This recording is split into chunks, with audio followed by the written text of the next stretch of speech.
ಗೆಳೆಯರೇ, ಹಯಗ್ರೀವ ಮಂತ್ರವನ್ನು ಯಾರು ಪಠಿಸಬೇಕು, ಯಾಕೆ ಪಠಿಸಬೇಕು, ಎಷ್ಟು ಬಾರಿ ಪಠಿಸಬೇಕು, ಇದರಿಂದ ಏನು ಪ್ರಯೋಜನ ಹಾಗೂ ಹಯಗ್ರೀವ ಎಂದರೆ ಯಾರು, ಹಯಗ್ರೀವ ಮಂತ್ರ ಯಾವುದು, ಹಯಗ್ರೀವ ಅವತಾರ ಎತ್ತಲು ಕಾರಣವೇನು ಎಂದು ತಿಳಿಯೋಣ ಬನ್ನಿ. ಇಲ್ಲಿದೆ ವಿಷ್ಣುವಿನ ಹಯಗ್ರೀವ ಅವತಾರದ ರೋಚಕ ಕತೆ. ಆಧ್ಯಾತ್ಮ ವಿಡಿಯೋಗೆ ತಮಗೆಲ್ಲರಿಗೂ ಸ್ವಾಗತ. ಈ ವಿಡಿಯೋ ನಿಮಗೆ ಇಷ್ಟ ಆದರೆ ಫಾಲೋ ಮಾಡಿ, ಲೈಕ್ ಮಾಡಿ, ಸಬ್ಸ್ಕ್ರೈಬ್ ಮಾಡಿ ಹಾಗೂ ಶೇರ್ ಮಾಡಿ. ಈ ಮಂತ್ರವನ್ನು ವಿದ್ಯಾರ್ಥಿಗಳು, ಕ್ರೀಡಾಪಟುಗಳು ಮತ್ತು ಗರ್ಭಿಣಿಯರು ಪಠಿಸಬೇಕು. ವಿದ್ಯಾರ್ಥಿಗಳು ಈ ಮಂತ್ರವನ್ನು ಪಠಿಸುವುದರಿಂದ ಪರೀಕ್ಷೆಯಲ್ಲಿ ಉತ್ತಮ ಅಂಕಗಳು ಹಾಗೂ ಜ್ಞಾಪಕ ಶಕ್ತಿ ಹೆಚ್ಚಾಗುತ್ತದೆ, ವಿದ್ಯೆಯಲ್ಲಿ ಆಸಕ್ತಿ ಹೆಚ್ಚಾಗುತ್ತದೆ ಹಾಗೂ ಹಠವು ಕಮ್ಮಿಯಾಗುತ್ತದೆ. ಕ್ರೀಡಾಪಟುಗಳು ಈ ಮಂತ್ರವನ್ನು ಪಠಿಸುವುದರಿಂದ ಕ್ರೀಡೆಯ ಮೇಲೆ ಆಸಕ್ತಿ ಹೆಚ್ಚಾಗುತ್ತದೆ. ಗರ್ಭಿಣಿಯರು ಈ ಮಂತ್ರವನ್ನು ಪಠಿಸುವುದರಿಂದ ಭಗವಾನ್ ಹಯಗ್ರೀವ ಮಗುವಿನ ಉತ್ತಮ ಬುದ್ಧಿಶಕ್ತಿ, ಬಲವಾದ ದೇಹ ಮತ್ತು ಸೌಂದರ್ಯ ಅನುಗ್ರಹಿಸುತ್ತಾನೆಂದು ನಂಬಿಕೆ. ಈ ಮಂತ್ರವನ್ನು ಪಠಿಸಲು ಉತ್ತಮ ಸಮಯವೆಂದರೆ ಬ್ರಾಹ್ಮಿ ಮುಹೂರ್ತ, ಅಂದರೆ ಸೂರ್ಯ ಹುಟ್ಟುವುದಕ್ಕಿಂತ ಮುಂಚೆ. ಏಕಾದಶಿಗಳು, ನವಮಿ ತಿಥಿಗಳು, ಬುಧವಾರ, ಗುರುವಾರ ಮತ್ತು ಶನಿವಾರ ಪೂರ್ವ ದಿಕ್ಕಿಗೆ ಮುಖ ಮಾಡಿಕೊಂಡು ಈ ಮಂತ್ರವನ್ನು 9, 11 ಅಥವಾ 108 ಬಾರಿ ಪಠಿಸಬೇಕು.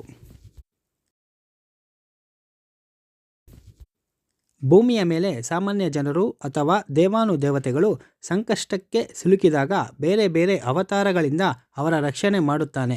ವಿಷ್ಣುವಿನ ಅವತಾರಗಳಲ್ಲಿ ವಾಮನ ಅವತಾರ, ಮತ್ಸ್ಯಾವತಾರ, ನರಸಿಂಹ ಅವತಾರ, ಕೂರ್ಮಾವತಾರ ದೇವಾನುದೇವತೆಗಳ ಹಾಗೂ ಭಕ್ತರ ರಕ್ಷಣೆಗೆ ಎತ್ತಿದ ಅವತಾರಗಳು. ಈ ಮೊದಲು ಹೇಳಿರುವ ವಿಷ್ಣುವಿನ ಅವತಾರಗಳಂತೆ ಹಯಗ್ರೀವ ಅವತಾರವು ಅಷ್ಟೇ ಪ್ರಮುಖವಾದ ಅವತಾರ. ಈ ಅವತಾರದಲ್ಲಿ ವಿಷ್ಣು ಕುದುರೆ ಮುಖವನ್ನು ಹೊಂದಿರುತ್ತಾರೆ.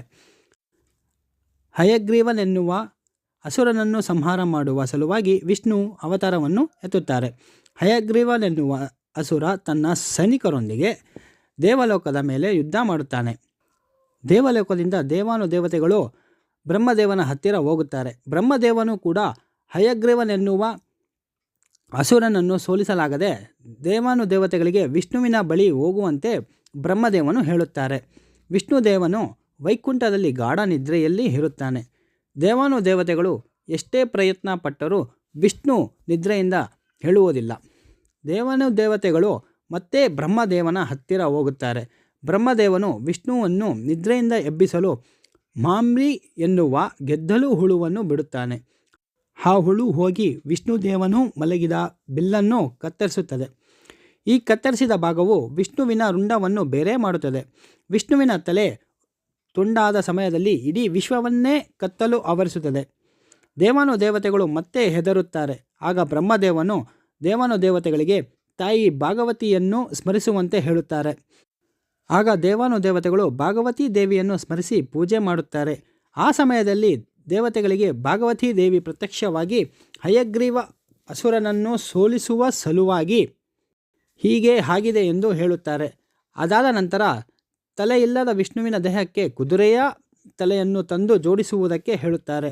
ಈ ಹಿಂದೆ ಹಯಗ್ರೀವನೆಂಬ ಅಸುರ ತನ್ನ ಕಠಿಣ ತಪಸ್ಸಿನಿಂದ ಭಾಗವತಿ ದೇವಿಯನ್ನು ಸ್ಮರಿಸಿಕೊಂಡು ಆ ತಾಯಿಯ ಬಳಿ ತನಗೆ ಮರಣ ಬಂದರೆ ಅರ್ಧ ದೇಹ ಕುದುರೆ, ಇನ್ನರ್ಧ ದೇಹ ಮನುಷ್ಯ, ಈ ಅವತಾರದಲ್ಲಿ ಇರುವಂಥವರಿಂದ ತನಗೆ ಮರಣ ಬರಬೇಕೆಂದು ಕೇಳಿಕೊಳ್ಳುತ್ತಾನೆ. ಆಗ ದೇವಿಯು ಅಸ್ತು ಎಂದು ಹೇಳುತ್ತಾರೆ. ಈ ವರವನ್ನು ಪಡೆದ ಅಸುರ ಅಹಂನಿಂದ ಭೂಲೋಕ ಸೇರಿದಂತೆ ದೇವಲೋಕವನ್ನು ಕೂಡ ಆಳಲು ಆರಂಭಿಸುತ್ತಾನೆ. ಇಷ್ಟೆಲ್ಲ ಆಗಿದೆ ಎಂದು ತಾಯಿ ಭಾಗವತೀ ದೇವಿಯು ಹೇಳುತ್ತಾಳೆ. ನಂತರ ವಿಷ್ಣುವು ಹಯಗ್ರೀವ ರೂಪದಲ್ಲಿ ಅಸುರ ಹಯಗ್ರೀವನನ್ನು ಸಂಹಾರ ಮಾಡುತ್ತಾನೆ. ಇದೇ ಹಯಗ್ರೀವ ಅವತಾರದ ಕತೆ. ಹಯಗ್ರೀವ ದೇವಸ್ಥಾನದ ಲೊಕೇಶನ್ ಲಿಂಕ್ ಡಿಸ್ಕ್ರಿಪ್ಷನ್ ಬಾಕ್ಸಲ್ಲಿರುತ್ತೆ. ಈ ವಿಡಿಯೋ ಇಷ್ಟ ಆದಲ್ಲಿ ಲೈಕ್ ಮಾಡಿ, ಶೇರ್ ಮಾಡಿ, ಕಾಮೆಂಟ್ ಮಾಡಿ.